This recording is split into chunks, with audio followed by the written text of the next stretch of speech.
I know we're all guilty of lying in bed, scrolling through this new website we just discovered with the cutest clothes, adding it all to cart, and then remembering your wallet is in the living room and you don't want to get out of bed to go find your credit card number. So then you head to the checkout in hopes that you see that purple shop button.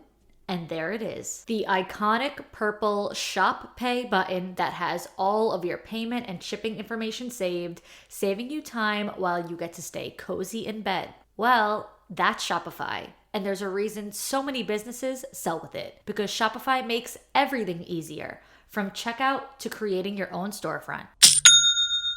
Shopify is the commerce platform behind 10% of all e-commerce in the US, from household names like Skims and Rode to brands just getting started. It gives you that leg up from day one with hundreds of beautiful, ready-to-go templates to express your brand style.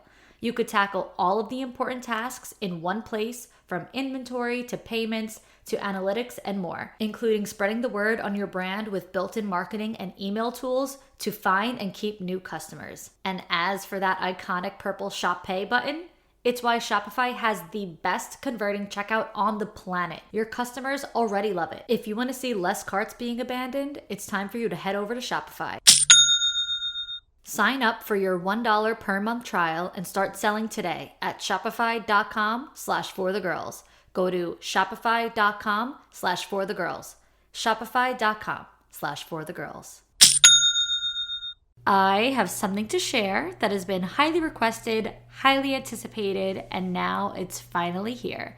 The workbook for the girls who desire more. I created a 90-page digital workbook that includes journal prompts, powerful worksheets, thought-provoking questions, personal development activities, and so much more that'll have you digging deeper than ever before. And it's available right now for only $29. That's right. This workbook is a $299 value, and it's all yours for only $29 at victoriaalario.com or at the link in the show notes. So grab your dream workbook, get to work, and become your dream girl now at victoriaalario.com. You're listening to a For the Girls podcast Flashback Friday episode.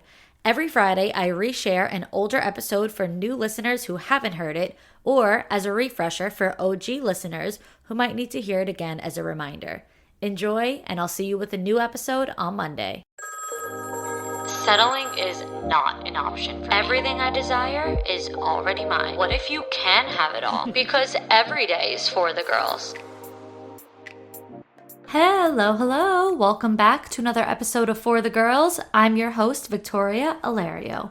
And today we're talking all things physical and mental health, how and when to know to leave your relationship, your healing journey, and just all in all feeling good in your skin. We have an amazing guest. She goes by Alessia Sculpt, and she's a content creator and the founder of A Sculpt Body. She has a super inspiring story around fitness and wellness and how it's gotten her through some really hard times, from the passing of her mother to her divorce. In this conversation, we got to talk about healthy habits, comparing yourself to others, Pilates, having balance in your life, moving on, and so much more. I loved learning about her story, and I think you girls will love hearing about it. So let's get right into it. Welcome to For the Girls, Alessia. Introduce yourself to the girls. Thank you so much for having me. I'm so excited to be here. So I'm Alessia, Alessia Sculpt on socials. I'm the founder of asculptbody.com, which is an online fitness platform with all low-impact workouts. I actually didn't start my journey in fitness or online. I'm also a content creator now, focusing on like wellness, lifestyle, obviously some fitness. I actually started my career in finance. I worked in finance for almost like 10 years. It was a very intense, stressful environment. I had a really toxic boss at one point that kind of pushed me over the edge. And then I started thinking like bigger picture about what I wanted to do and how I wanted to live my life. And I really didn't know what that was, but I knew I loved fitness. I had started working out after my mom passed away when I was 20 years old, and I loved it. And it was kind of like the highlight of my days when I was working in finance. And so I started to teach fitness on the side, just like for fun. And I ended up really falling in love with it. And so I taught in person while working my full-time finance job for a while, and then ultimately started my own online business, ended up quitting finance, and have been doing this full time since. And I speak obviously about fitness on my platform, but more holistically, I also talk about relationships. I recently went through a divorce, like so many things, this element of balance in life. Like I do love fitness, but because I'm a regular girl who worked a regular job for so long, like I'm all about like working out to feel good, but not making life, your fitness. Mm-hmm. So I talk about all these things on my platform. Wow, I love that. So well rounded. That's like a lot of info right from the get. No, it's perfect. It's perfect. I find your fitness and wellness journey to be really inspiring because you do talk a lot about how it got you through some tough times, from, like you mentioned, your mom's passing to your divorce. And we will get into the divorce a little bit later in this conversation. But when I was, not only did you just say it now, but when I was looking through your content, and you really like put it out there that your mom's passing was kind of like your starting point with Yeah. fitness. So tell us about that. How did one lead to the other? Yeah, so I never really grew up athletic at all. Like I wasn't really into sports. I was the one who was like falling behind in gym class, like could barely do. I don't know if you had to do the beep test, but I was like the worst. Like I really didn't love it, and my whole family was pretty athletic and into fitness and wellness. And then my mom passed away from skin cancer when I was 20, and she used to work out like she loved it, and she always worked out at this one studio up until pretty close to when she passed away, when she obviously at a certain point she didn't have the energy for it anymore. But that workout studio hosted a charity workout class in her honor after she passed, and I went just to like go support them and thank them for all that they were doing. And I did the workout, and I like could not do it. And I was with all these like 40-year-olds, 50-year-olds, 60-year-olds, because it was this small studio kind of in the suburbs of Toronto where I'm from. And I was like so gassed and like looking around at all these older women who were killing it. And that was really the beginning, because I remember thinking like all these women are doing it. My mom used to do this every day. Like I'm embarrassed. And I started going there to work out. And I really started to love it. And it helped me feel closer to my mom. My mom passed away when I was in university. I was like, or college. I was studying, I was partying. I like had just started dating a new guy. And that's the guy I ended up actually marrying and then divorcing. But I was so in my life. I feel like I didn't really process that she was gone. But working out helped me kind of process and feel closer to her. Wow. Wow.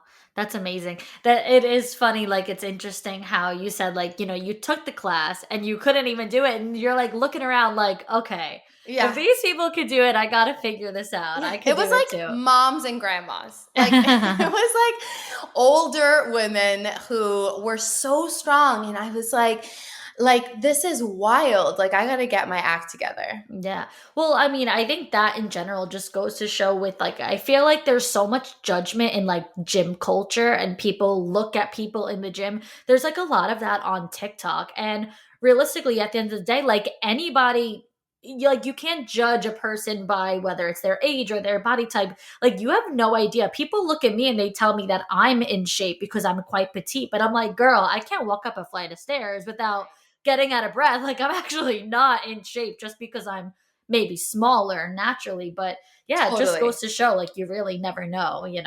Yeah, and that's why I'm such a big proponent about working out for how you feel. So to feel really good. So like even yesterday, I did a Q&A on my stories, and someone said, "What setting do I put on my Apple Watch for your workouts?" And I was like, honestly, I don't recommend doing any settings or using your Apple Watch at all, because that's so focused on like calories and like the burn and what all of like it's so focused on numbers. Same thing, like I don't weigh myself. I got rid of my scale years ago because it's not about the aesthetics or the Hmm. weight or the calories. It's about working out to fuel your life and to feel really good. So, and doing the workouts that do that, like a low impact Pilates workout, is it going to burn the most calories on your Apple Watch? Probably not, but you're going to leave feeling so amazing, strong, confident, energized, as opposed to like a 20-kilometer run where you might burn a ton of calories, but you're going to finish being like, whoo, I'm exhausted.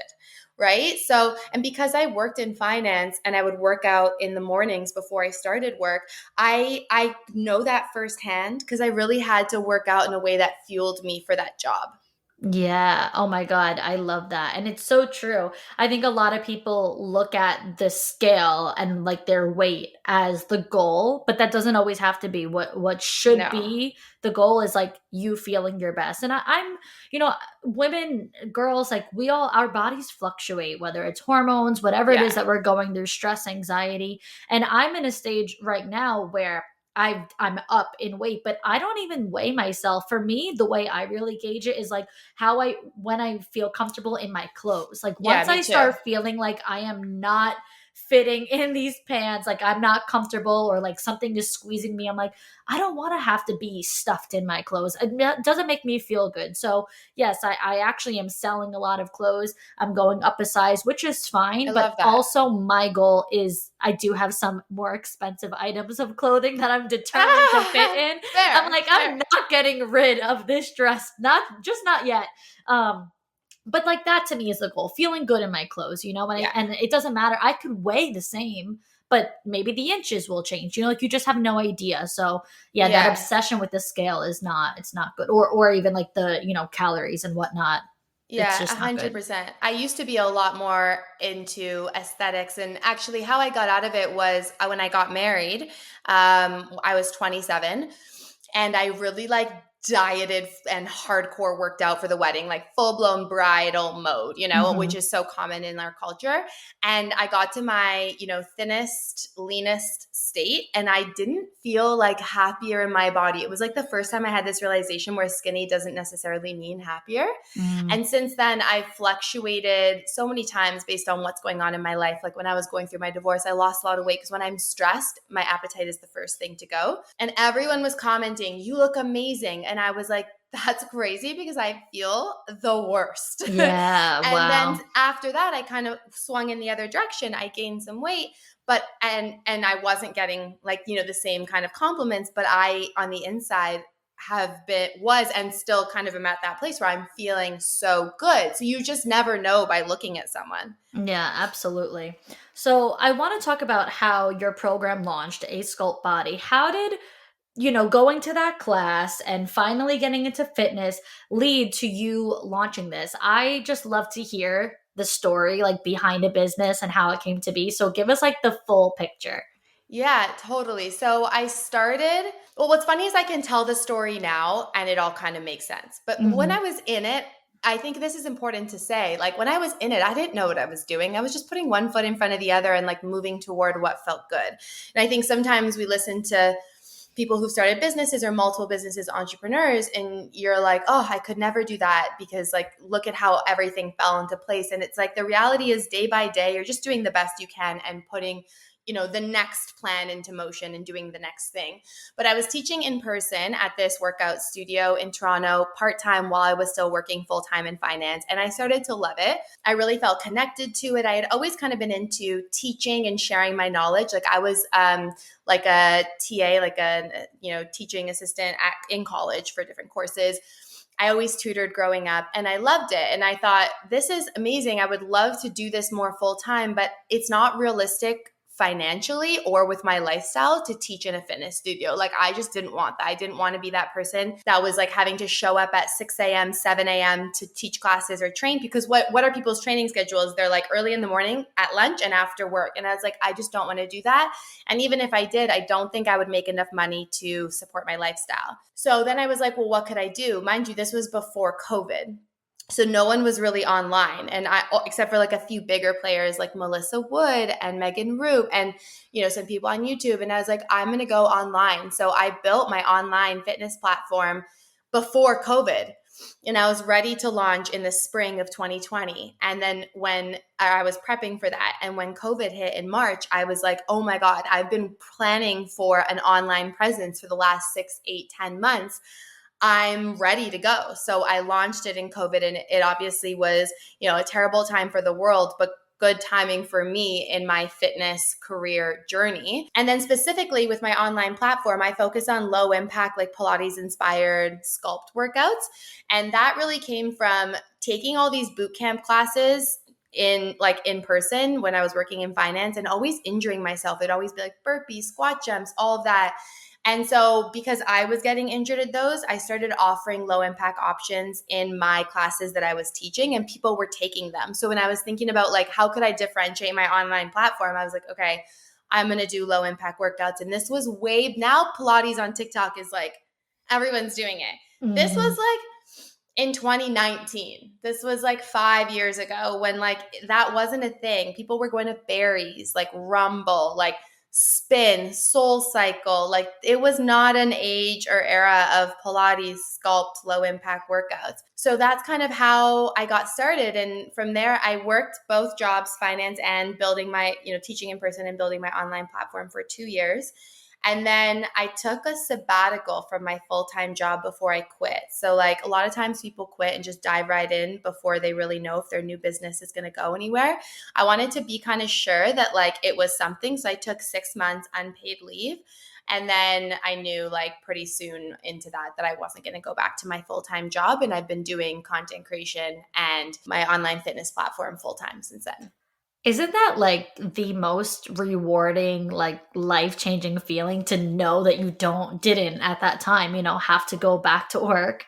Yeah, it really was. Like, and now I can never imagine like going into an office and like working for someone else. Like the thing is, it takes so much to do this, like so much dedication, commitment, resilience, like doing your own thing, as you know, like it's so hard, but it's so worth it. Yeah. It's especially rewarding when you get to leave, your job or such like an intense workplace for your own passion project. Like that is just like the best feeling. So I know. And once you're out of it, like once you're far enough removed from it, you can't even remember what it's like. I know. It feels like another entire life. Like it doesn't like I guess it was a chapter of my life, but it feels far away. I'm friends with some of my finance friends still. One of them is actually one of my good friends, and I saw her the other day and she was telling me about work, and it's crazy because like she's still doing the same kind of things. And I feel like I have done 8 million things. I know. You're like, oh yeah. You're like, that's what my life would be like, if I didn't take that jump. So yeah, it's crazy. As far as with Pilates, I thoroughly enjoy Pilates. I actually used to do it years ago when I was living in Miami, like I mentioned to you before the call that I was there for a while, but I didn't even know that was what Pilates was because that's not what they called it. It had like a different name to it, but it was on the Reformer. And so now when I look back, I'm like, wait, I used to take Pilates. Yeah. I didn't even realize. And I do enjoy it. Unfortunately, now, years later, I can't even afford a Pilates membership because now it's like all the rage. It's like the one over here by me is like $500 a month. It's a car payment. Obscene. Yeah, it is. It is absolutely. They're always blowing up my phone, of course, because I took a free class there. So they're always like, so now they're they're like, you want to join? I'm like, still not yet. But of course, if it wasn't for that, I would love to do Pilates. And right now, it is a huge thing, but it's really a trend. But like you said, it's more sustainable than trendy. So what is it about Pilates? Why is it such a game changer for women? Why is it so sustainable? Well, it's very effective. Like there's so much control involved in the moves while still being very gentle on the body. So it's like you feel the burn. There's so much control. There's so much focus. You're really taking your mind to those muscles and engaging them. And so you feel that a lot, but you're not putting so much pressure on your body, on your joints. It's also not spiking your cortisol levels, like your stress hormone. It's keeping you pretty balanced. So when your stress hormone, your cortisol is high, that can create inflammation in the body.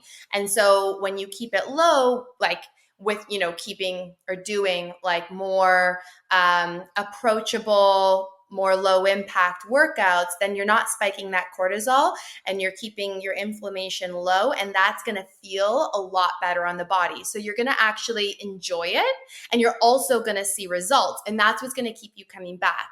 And that's the consistency. And The results come from consistency, right? Like you're not going to go work out and see results in a day or 2 days in a week. You got to stay on it, 4 times a week for weeks, months. And so whatever workout you can do consistently is where you're going to see those results. And then with Pilates, I just think like it's such like a beautiful gentle way to get that movement in and move the body that you're just gonna like love it, which is gonna keep you coming back even more. And my workouts are like Pilates inspired. I'm actually bar certified. So they're what I call sculpt. So they're low impact Pilates like ish, but I do use sometimes it's a little bit of a faster tempo, and I do often use like props like weights, bands, ankle weights, and sometimes even heavier weights for strength workouts that are still rooted in those like low impact, gentle but effective like pillars. Yeah, yeah, that makes perfect sense. For girls that are on a weight loss journey, which we kind of just like started to talk about for a second, what would you say are like the healthiest habits, whether it's, diet habits, wellness habits, fitness habits that are best to pair with this type of workout? Something low intensity like Pilates or a bar, the low impact workouts that will help them reach their goals. Yeah, well, I'm all about what you can add in. I do love how you ask the question because I think a lot of the time people ask the question as what can you take out? Like, what can Mm. you do less of to reach your goals? And I actually am all about what can you add in? I loved how you frame that because I think when you add in more good stuff, you just by nature like have less room for the rest. So you can crowd out the stuff that's maybe like not really serving you. Love Pilates as a foundation. Also think that strength training is really important to build muscle mass and be able to like have the strength and even endurance to like functional strength for your life. So to be able to carry your groceries home, to be able to lift something up on the top shelf, like if you have kids or maybe like little nieces or nephews or something, to be able to lift them up and play with them. So I think strength training is really important for day-to-day life. And then getting those walks in and just like getting outside, getting fresh air for the physical body, but also for mental health, super important. And then adding in like all the little habits, adding, more hydration. So an extra glass of water. And I love to have it stacked. So like in the morning, I'll have my coffee, but with it every single morning. And I started this years ago and I've been doing it every single day. It's always a big glass of water at the same time as my coffee. Once the coffee's done, it's time to chug the rest of the water. And that makes sure after you sleep, because when you sleep, you get really dehydrated. So after you sleep, you're replenishing. Adding in an extra serving of veggies at your lunch and at your dinner. Like all these little habits really do make a difference. But if I had to really boil it down, it would be like your hydration. Oh, sleep is something I didn't mention, but getting those 8 hours, getting your walks in, adding in strength workouts, and adding in more veggies into your life. And a little bit of all of that is going to take you a long way. Yeah, totally. I always feel that way too because I feel like when someone if they're thinking about weight loss, their first thought is always like eliminating. And for Yes. me, for example, I don't eat meat and I don't eat dairy. I eat fish. That's like my protein, and I eat veggies, like carbs and all that. And so whenever I've talked about my own like situation with wanting to lose weight,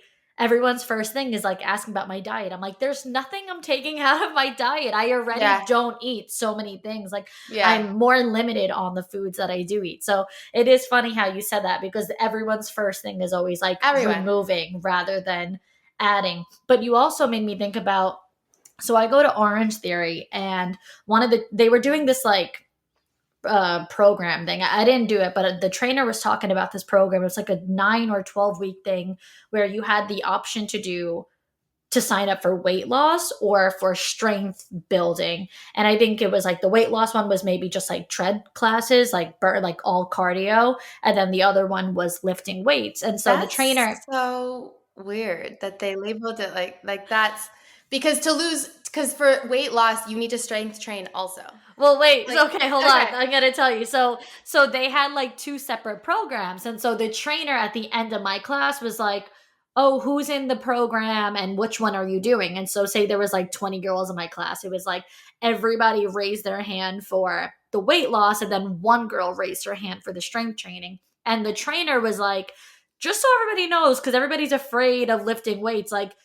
Strength training is going to make you lose weight Yeah. as you're going to burn fat by building muscle. Like everyone's Yeah. afraid of strength training. It's not going to make you bigger. Don't worry. Like, and so when you just said that, it like triggered that memory from when I was in the class that day that no one wanted to do like the building. And now you just said it. You're like, wait, Yeah. that's so weird. Yeah. Well, I love that the trainer clarified that. That's a Yeah. good trainer because a lot of people would be like, whatever, I work for this company that itemized it like this. Like, I'll Mm-hmm. just, do my job and whatever. I love that the trainer said that. And I think strength training too is really great for building like shape. Like, so like it is going to help you if weight loss is your goal, then great. It will help you with that. If your mental health and feeling good is your goal, it's going to help you with that too. But it's also going to help build like the shape. So like if you want to build your booty, like want to rounder, stronger, perkier booty, like that's going to help you do that. Mm-hmm. And so like two people could be the same size, but two bodies could look very different. One who strength trains, one who runs all the time. And I think, I don't know about you, but like I want like nice curves, like strong, limbs, like whatever. And so like strength training will definitely help that. Yeah, absolutely. Something else that I noticed when I was on your page was your hashtag no sacrifices and just Yeah. that you're all about balance and all that, which I think you also covered a lot of just now, but you talk about like no sacrifices. So, and the balance. So what does that mean to you? Yeah, it's a tagline. My team and I came up with a few years ago, and I love it. I use it all the time. It's a tagline that is just really representative of this like not extreme life. Like it's like indulging in the food, indulging in the drinks, going out, traveling, living your life, and also making time to feel good with your workouts, with your wellness, with your walk. So it's never making any sacrifices for what's important to you and tuning into your body and yourself every day, every week to figure out like what would be a sacrifice to you and what feels really good and moving toward that. So maybe some weeks it's more of an emphasis on your wellness. It's like, I'm not feeling so great. I really want to get my sleep. I want to meditate every day. I want to work out 4 times. And sometimes, like if you're going on a girls' trip to Miami, let's say, like we throw that out the window and we just go and have a fun time. And it's okay to do that. And I think a lot of fitness people, they're really extreme. Like it's such like this whole diet culture is really extreme.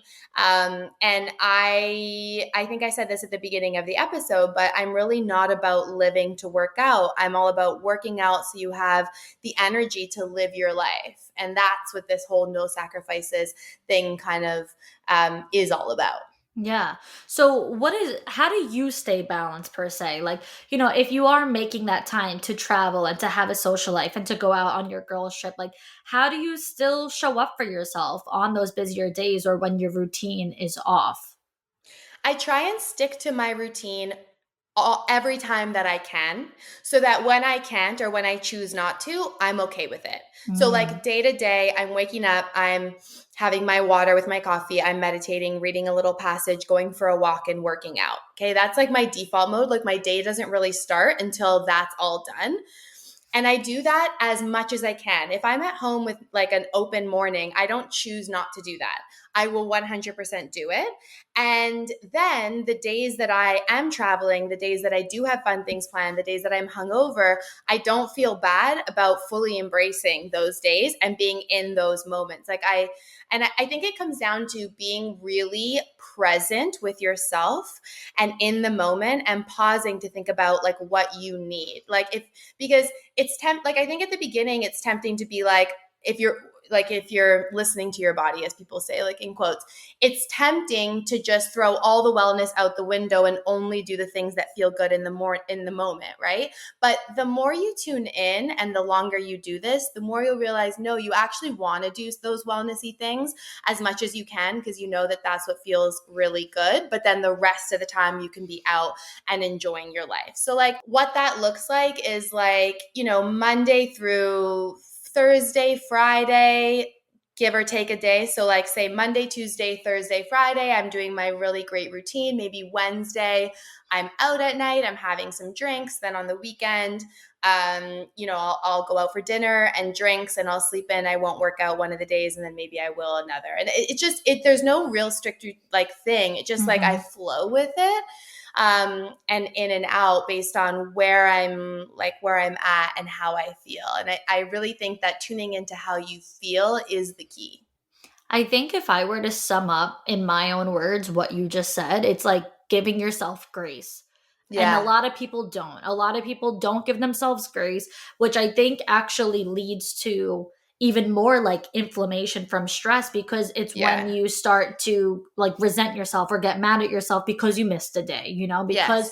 you slept in. Like for me, I think my weekends, so my boyfriend and I work out together basically, but he will work out on a Saturday or a Sunday. Me, I will not. Like Yeah. I allow myself that space to be like, if I want to sleep in on a Saturday, like I'm going to do that, because I know that during the week I'm waking up early every single day and getting, what needs to get done. But sometimes people like really have a hard time with giving themselves the space, to just Yeah. like be unproductive, and Yeah. I've been saying lately in a lot of episodes, like, you don't have to be productive every single day. It doesn't like devalue you. It doesn't make you any less of a human. Okay, girls, I got a question for you all to think about. How would life be different if you developed undeniable confidence? Well, you're about to find out, because I know you're sick of settling for the bare minimum. I know you crave more in life. So imagine how different your life would be if you had the tools to stop settling, to start raising your standards, and to start getting everything you want in life. And guess what? You can get all the tools through my Queens of Confidence coaching program. It's a self-paced 8-module digital program that has been proven to change lives through recorded coaching videos, journal prompts and worksheets, and a community discussion board for you to ask me any questions and connect with the other members of the program too. Topics of the Queens of Confidence program include external validation, feminine energy, masculine energy, boundaries, high standards, communication skills, self-doubt, limiting beliefs, imposter syndrome, daily habits, mindful living, emotional availability, improving your relationships, understanding your needs, attracting everything you want, and yes, more. You can get instant access to the entire program right now, and best of all, you can watch and learn at your own pace because your access is granted forever. Some of the queens who have completed the program said, "It's the best investment I've ever made into myself. Vic is the best person to learn from. She's a true expert when it comes to confidence,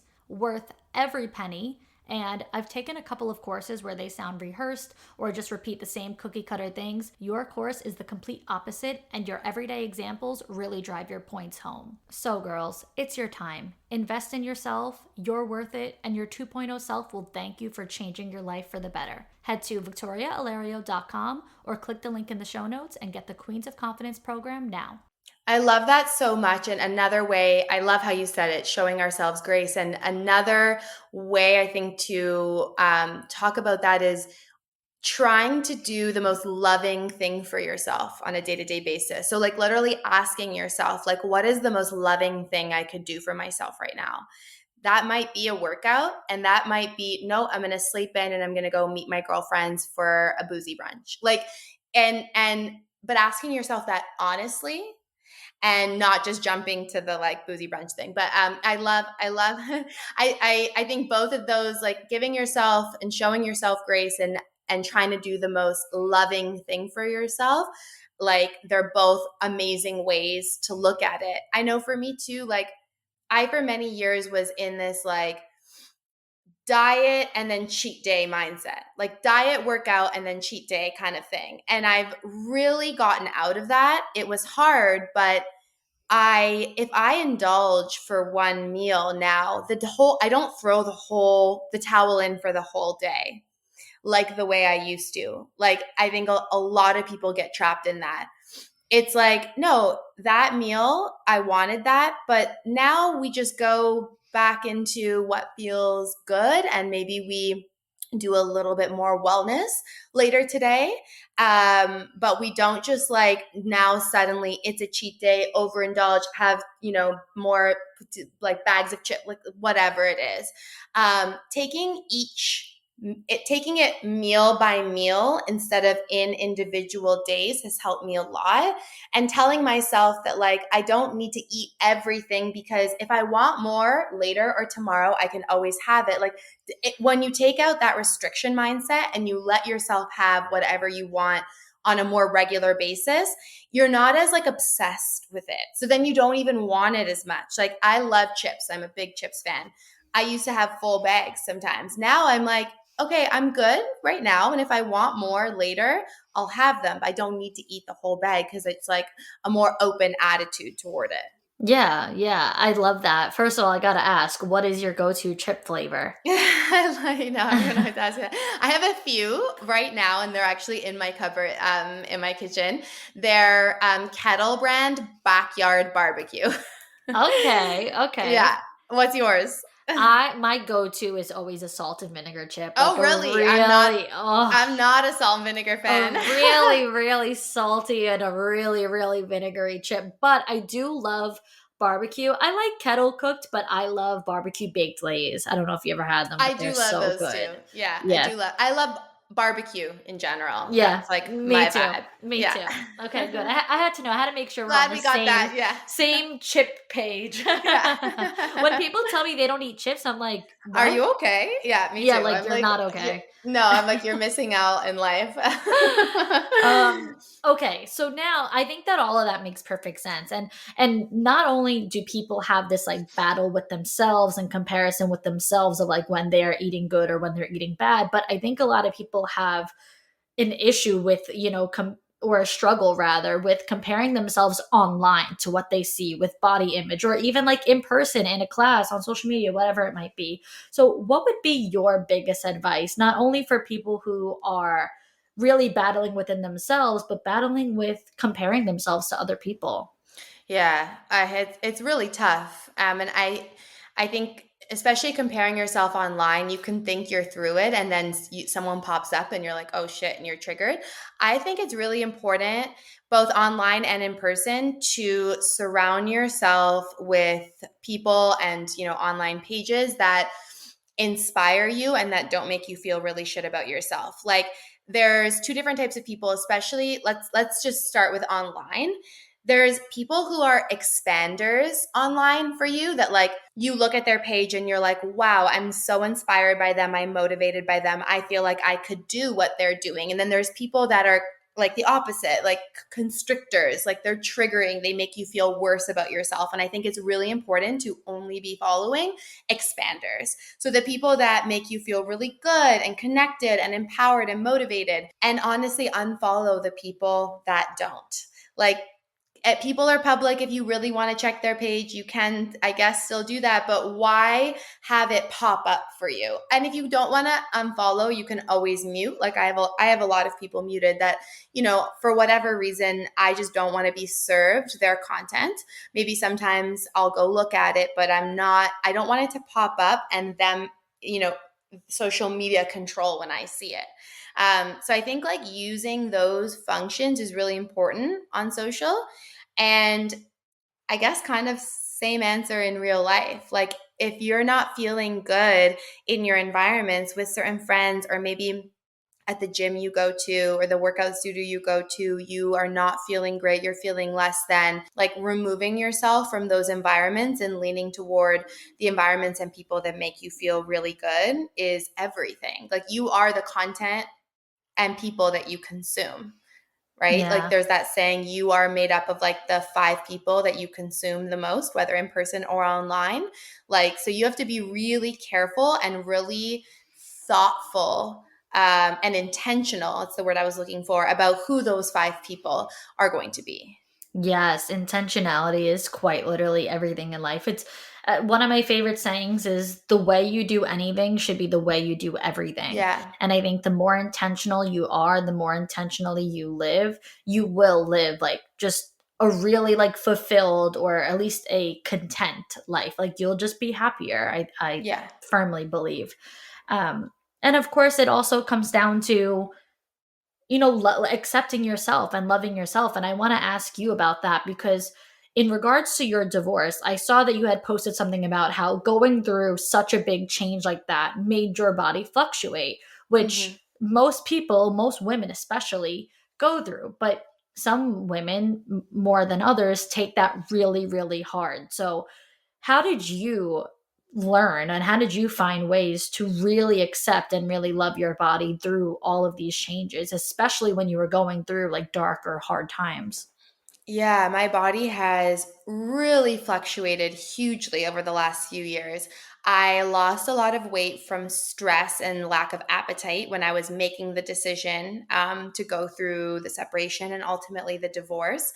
And then, kind of immediately after, I lost even more weight. And then, after that, as I started to rebuild my life and move along my healing journey, part of that was getting my appetite back and eating more and doing things I loved, seeing my friends, going out for dinner, going out for drinks, and naturally my body fluctuated in the other direction. And quite frankly, a lot of my clothes from those divorce days don't fit anymore. Like a lot of my, particularly my jeans, like they don't do up, like they just don't. And I've had to be really gentle with myself. And I've done a few things. Well, one, I mentioned this already. I don't weigh myself. So the scale has gone and it's just me how I feel. I have gotten rid of a lot of clothes that don't fit. I've sold or donated them, and I've ordered new clothes that are the right size for me. Like, I want to feel good in the clothes that I'm wearing. I don't want the size to like dictate how I feel. And it's like so funny. Like, you can put on a size small, like whatever, smaller size in pants and feel terrible, and go one size up and feel great. And it's like, why do we let that number dictate, Hmm. like, right? Like how we feel.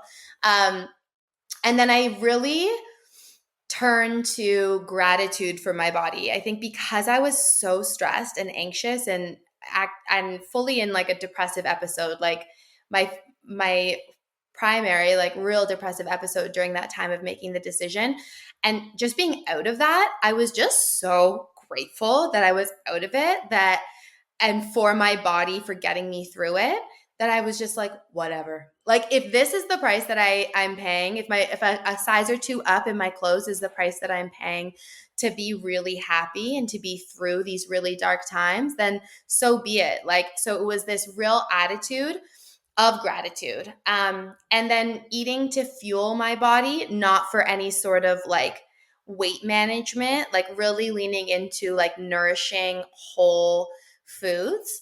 And then following body positive and body acceptance people on social really helped. It was like a combination of all these things. And I can truly say I've learned to love and accept my body through the ups and downs, knowing that the ups aren't going to last too long and the downs aren't going to last too long, and it's always going to flow in between based on what's happening in my life. And that's kind of like representative of life too.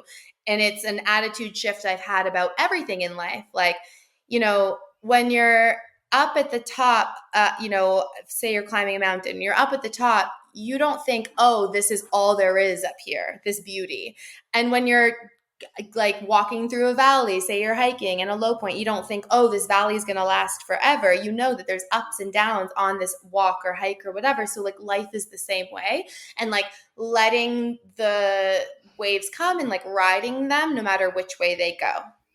I love that. I love like the visual because I was actually picturing the valleys and the Yeah. mountains saying that. So I love that. What really I think is like sticking out at me like while you were saying all that was a few times you mentioned like the decision, like making that decision. So I want to know on a more personal note, like how did you find the strength to make that decision? Like, how did you know it was time to really go through and end that relationship? Because I think a lot of women really just stay, no Yeah. matter even how they know that it's, whether they know or not that it's time, but they don't have the strength to actually leave. So how did you really make that decision? Yeah, I think that's like a great question, and it's like probably the biggest question I get asked by women like ever.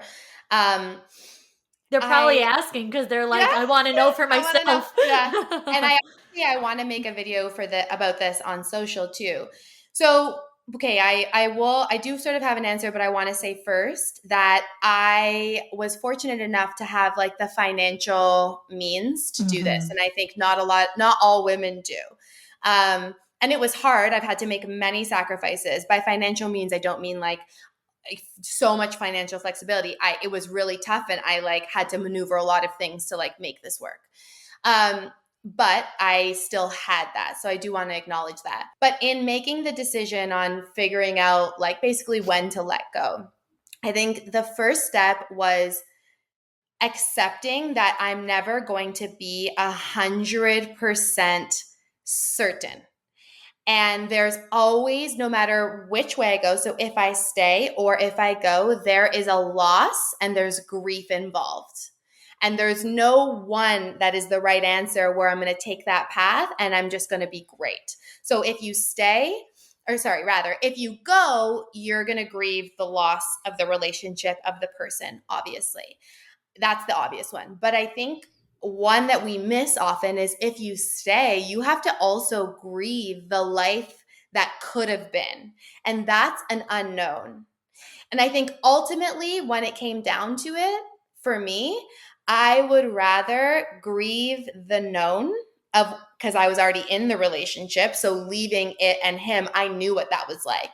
So I would rather leave, and ultimately I did, and grieve that than stay in the relationship and grieve the potential life that I could have had that I'll never really know what it was going to be, who was going to be in it, what I was going to do, where I was going to do, all of those things.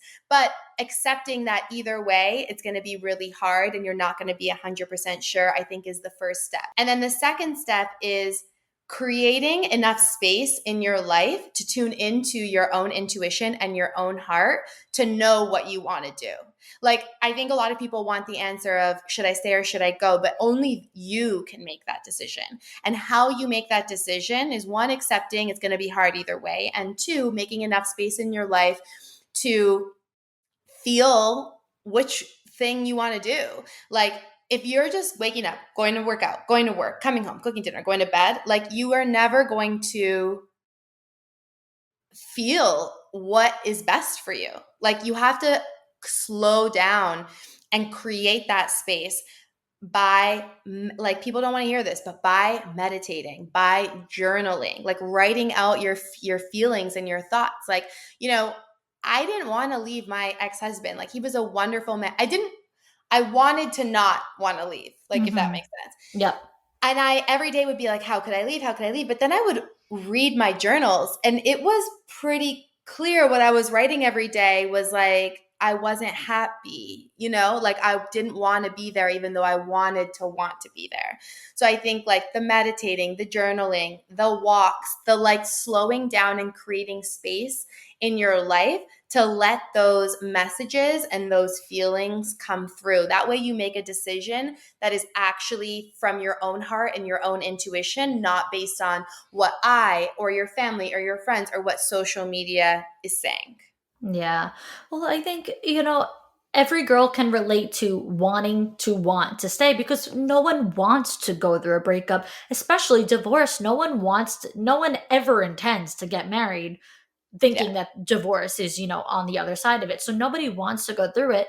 But I love when you said it's going to be hard either way. It reminds me of that quote that's just like, choose your hard. Yeah. Choose your hard. It's going to be hard to stay and it's going to be hard to go. So Like, choose your hard. Which one is worth it? yes. And that choose your hard goes to fitness too. It's hard to wake up and work out most days, but it's harder to be 50, 60, 70 and have really bad mobility, not a lot of strength, unable to do the things you want to do. So choose your hard.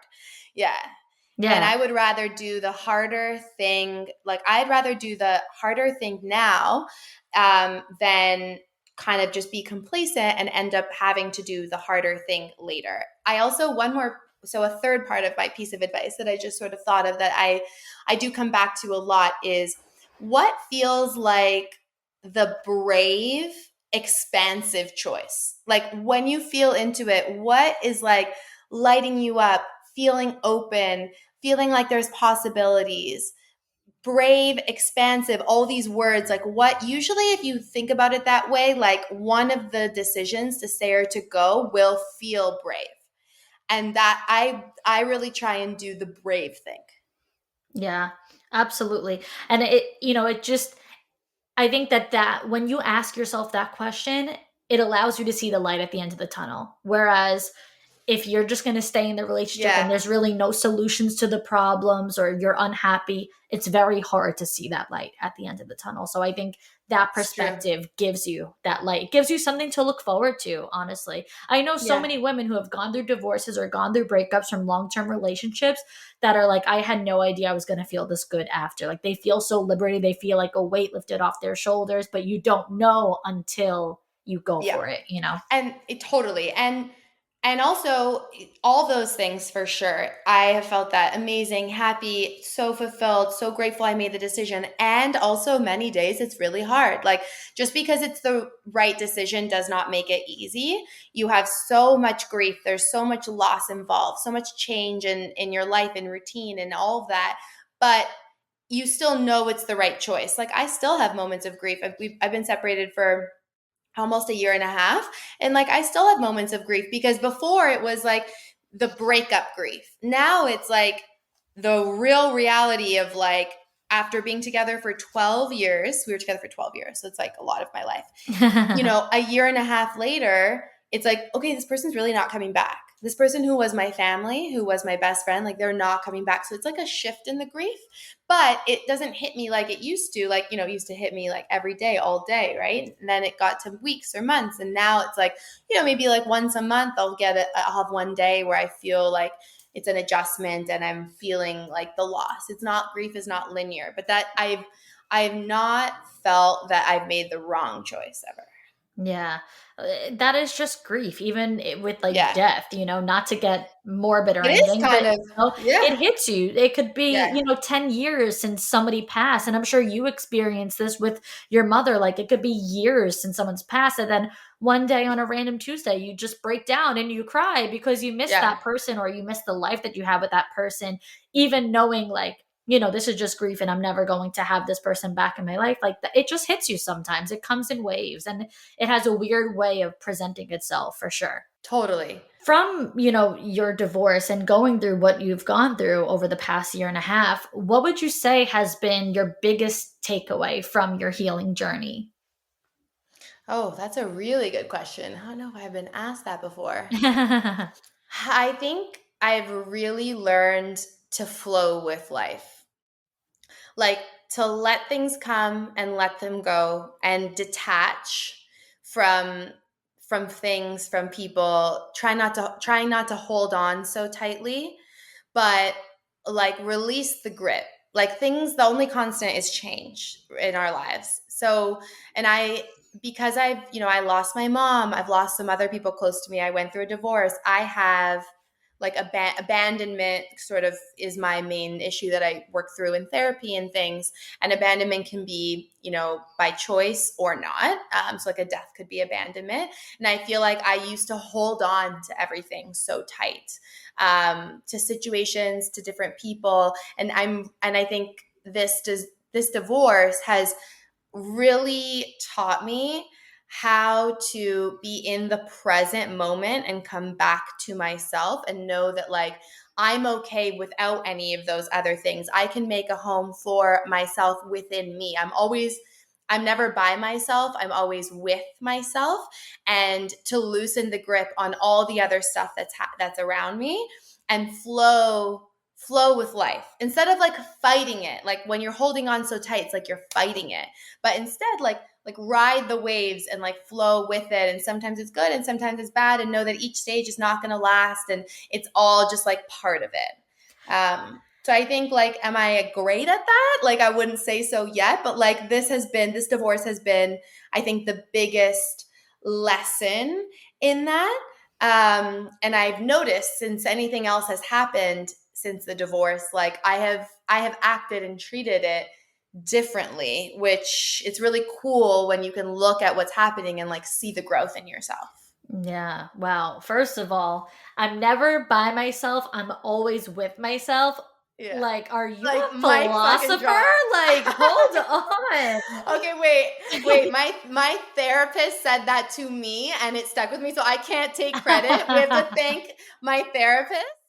I won't Wait, name I'm her. just like, I Yeah, love that so much. Like, it isn't really it gave me so all the good? good vibes. I really love Yeah, that. It's such a good way yeah. to think about it because I'm sure throughout this healing journey, like, you've felt lonely, at Oh times. yeah, And I oh also yeah. just think, even whether or not you're in a relationship, but like singleness is a very lonely time because I was single up until now. I have a boyfriend. I was single always. I had boyfriends in high school.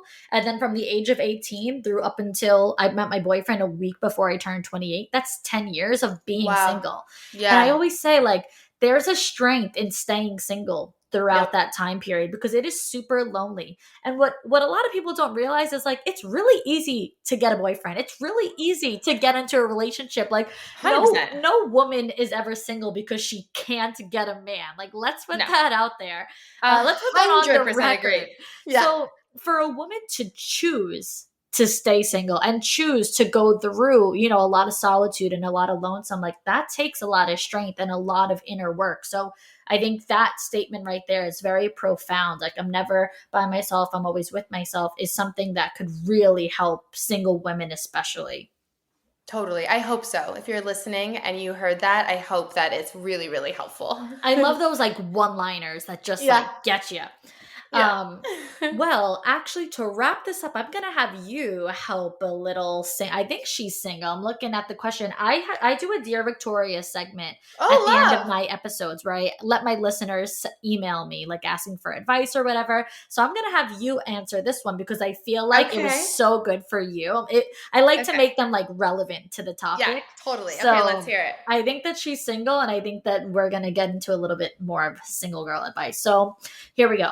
Dear Victoria, you make a lot of content about letting go of relationships that don't fit your standards. And as much as I know this is the hardest part for girls to do, and it should definitely be the focus, I would love to have some advice on the after phase when you make that move. I broke up with my boyfriend because he wasn't giving me what I wanted. It took a while because he kept saying he would change, and I believed him.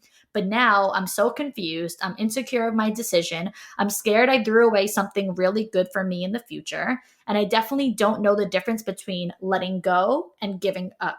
Have you ever felt this way after breaking up with somebody? Any advice here?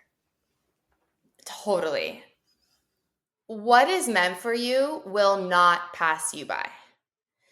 Like, I could say so much, and I will say more, but that I think is really important to remember when you're doubting any decision that you've made. So for this person in particular, it's leaving their relationship, breaking up with their boyfriend.